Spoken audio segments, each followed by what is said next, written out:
porter humblement, et pas que humblement, mais aussi de façon militante, la question de l'écologie dans un territoire qui est à cheval sur la partie est de Dijon et qui file sur la frontière du Jura et de la Haute-Saône.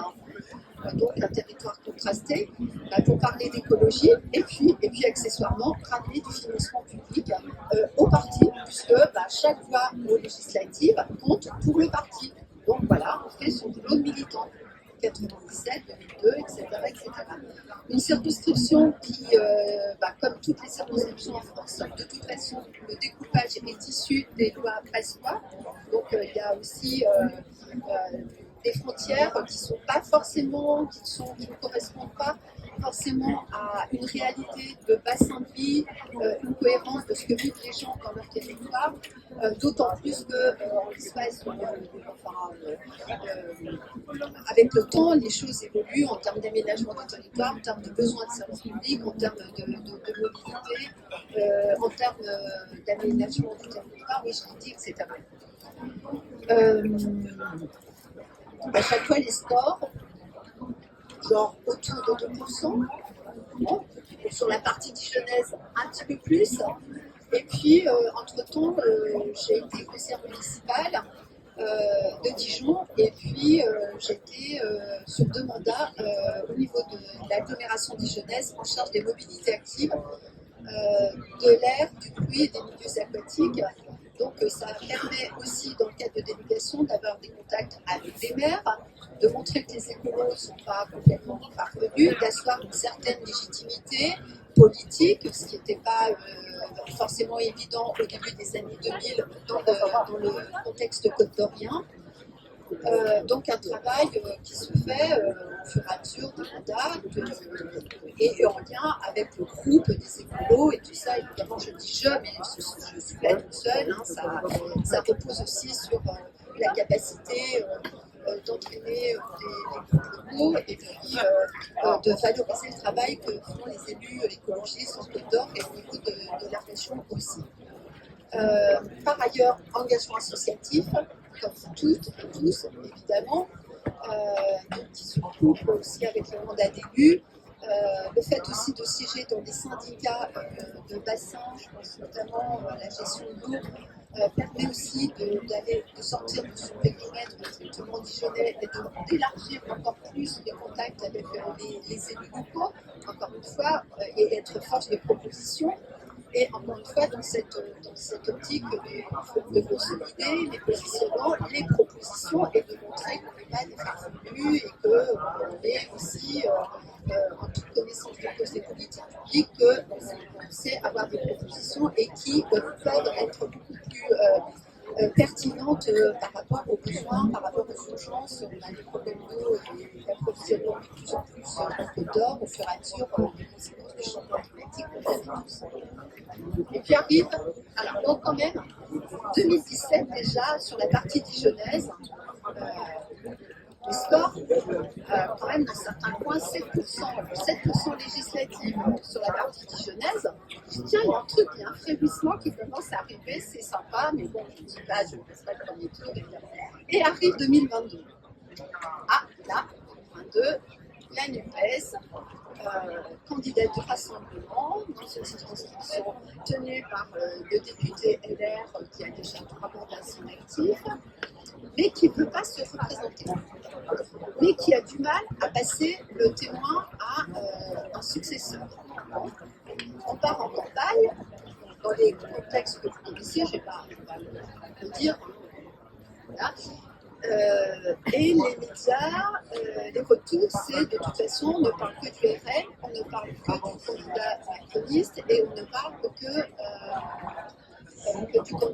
du jeune candidat LR qui a été annulé par le sortant qui ne se représente pas. Et on ne parle pas de la candidate du Rassemblement NUPES écologiste. Bon, nous, on fait campagne, une grande mobilisation. Pas mal de militants, mais pas que des ELV, aussi c'était les prémices déjà de ce qu'on a connu en 2024. Beaucoup plus de monde que ce que j'avais pu avoir précédemment. Et puis, à la surprise, à la surprise générale, eh ben, j'arrive en tête. Vous dire aussi que le binôme que nous formions en 2022, c'est donc, j'étais titulaire et j'avais proposé à un candidat, j'avais proposé à un sapeur-pompier professionnel qui vit sur la partie est de Dijon, qui nous avait accompagné au départemental de 2021, d'être mon suppléant et qui n'était encarté nulle part. Là, nous a rejoint ces derniers jours, il a adhéré. Donc en termes d'affichage, on s'est présenté vraiment titulaire suppléant tous les deux, représentants de l'ensemble de la circonscription. C'est-à-dire qu'il y avait quelque chose vraiment d'important pour nous, c'était de dire on incarne le territoire et on raconte quelque chose qui correspond à une réalité, puisque David est aussi très impliqué dans la vie de sa commune et bien connu sur le canton d'Auxonne pour ceux qui connaissent un petit peu la géographie côte-d'Orière. Donc on arrive en tête le soir du premier tour à la grande surprise de tout le monde. Je peux vous dire que quand vous arrivez à la préfecture et qu'on vous regarde, que les médias vous regardent, et puis on avait plus de 600 voix d'avance par rapport au candidat macroniste qui était bien aidé par tous les fonds du coin, ceux d'Adair, Rexamen et puis François Vatrier. Donc, la question pour nous, c'est comment faire tout pour gagner. Et pour gagner, c'était la question de mobiliser les abstentionnistes. Et le candidat macroniste avait plus de réserve de voix que moi. Ça va ?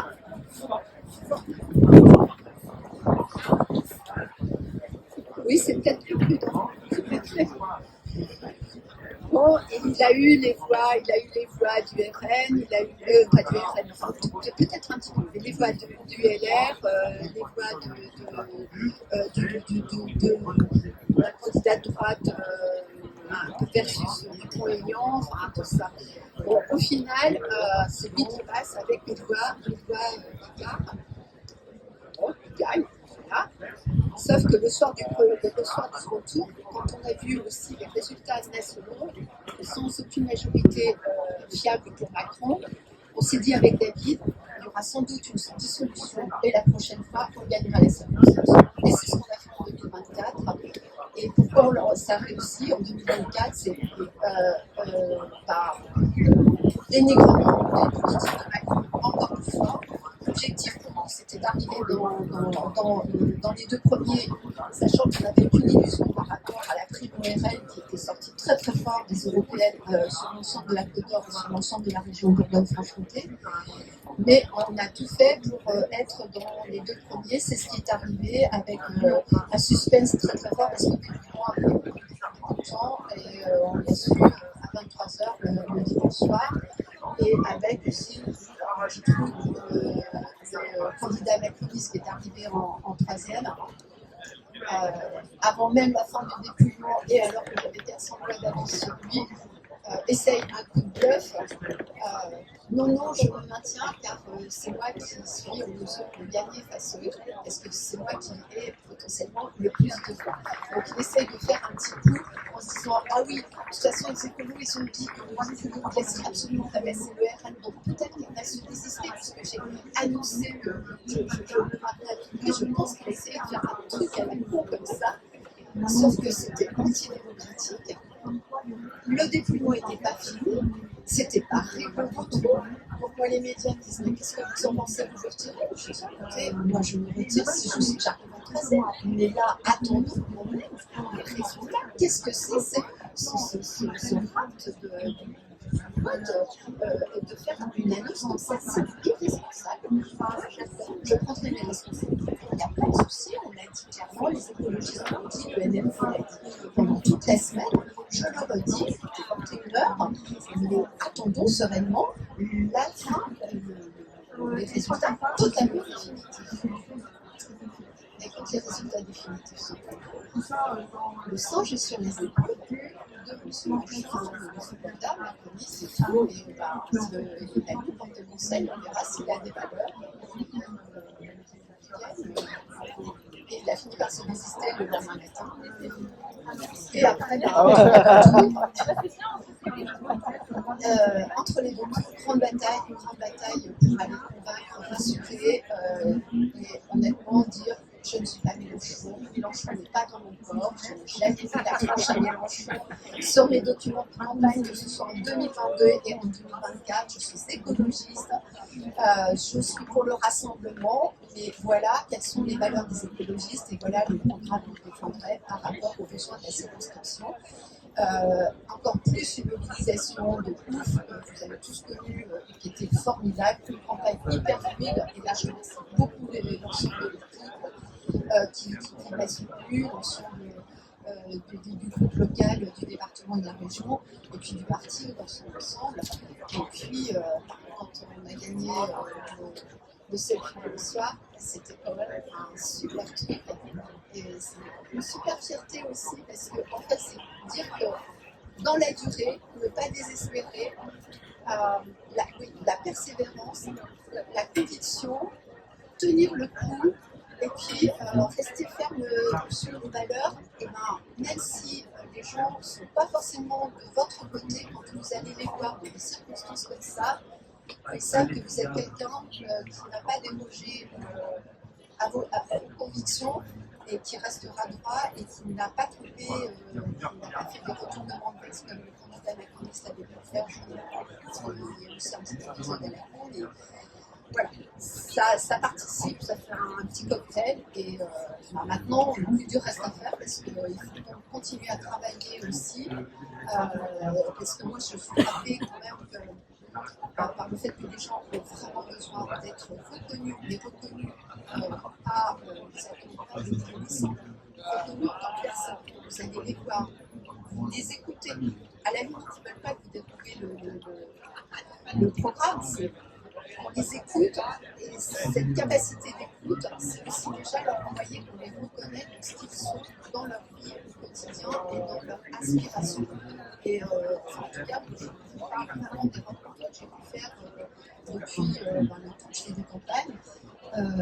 Et ce besoin-là, il est de plus en plus accentué. Et du coup, dès le mois de septembre, dès la rentrée, donc très bientôt, on reprend le travail de terrain avec d'autres supports, ce ne sont pas des documents de campagne, mais des réunions, des rencontres et tout, parce que c'est aussi à nous, pas que les députés, pas que les candidats, mais aussi entraîner les militants et les habitants aussi à faire ce travail de conviction, parce qu'on ne peut pas se contenter de faire des grandes plénières sur la traque de tout, et puis après se dire, bah merde, il gagne pas, c'est aussi à nous de faire le travail de conviction, et puis après, il faut que ça se traduise en termes de politique publique, et ça, c'est notre challenge qu'on va donner avec